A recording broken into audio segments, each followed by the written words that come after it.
one is worth 20 points, okay? So you still need to get the 80%. Okay. And wear your tank tops, t-shirts, whatever next week. Okay. That's okay. You came. We're happy. Okay. So first, I'm going to wash my hands. Hi, my name is Dawn. I'm going to be your nurse today, and right now we're just going to do a quick assessment. I'm going to listen to your lungs, and then I'm going to listen to your heart. Can you tell me your name and birthday?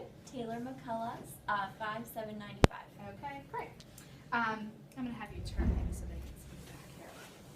So normally, every time I would place my stethoscope on you, I would normally have you take a nice deep breath. But for right now, we're just going to demonstrate. So can I have you put your chin down to your chest? There you go. And so I'm going to start with the posterior and listening to the posterior lung sounds. I've identified my C7, and I'm going to identify T1, T2, T3. This is my left upper lobe, my right upper lobe where I hear vesicular breath sounds, and T4 to T5 is my left lower lobe.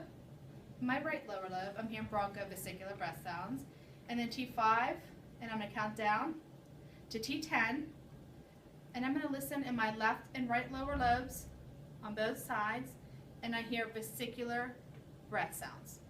Okay, now you come to the front, and then now I'm going to start on the front, in the anterior. I'm going to start above the clavicle at the apex of the lungs. This is my right upper lobe and my left upper lobe where I hear vesicular breath sounds.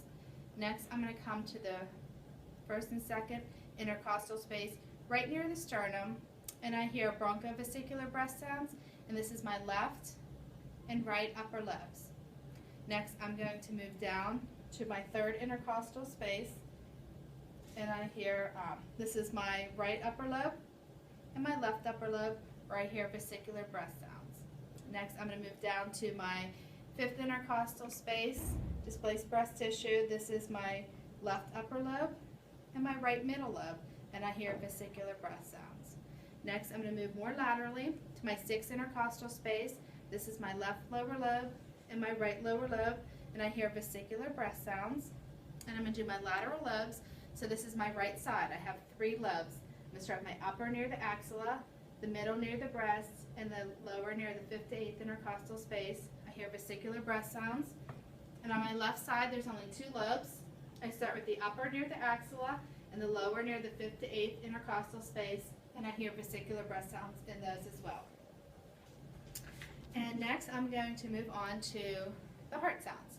So again, identifying the second intercostal space, and right now I'm going to listen. This is the aortic, and I hear my S2 is greater than my S1. Next, I'm going to move straight across to my pulmonic. This is my left sternal border, second intercostal space. S2 is greater than S1. Move down to the third intercostal space, left sternal border. S1 is equal to S2. Next, move down to the fourth or fifth intercostal space, the tricuspid. This is the left sternal border. S1 is now greater than S2. And now move down to the mitral, the fifth intercostal space, mid-clavicular line. And this is my mitral area, and S1 is greater than S2. And this is where you would listen for a full minute, and I'll check your radial pulse. Okay. And then now I'm going to listen to murmurs. I turn my stethoscope to my bell, and I'm going to listen in the mitral, tricuspid, herbs, pulmonic, and aortic. And I would listen for a murmur, and if they did have a murmur, I'd grade it on a scale of 1 to 6, 6 being the most severe and 1 being the mildest.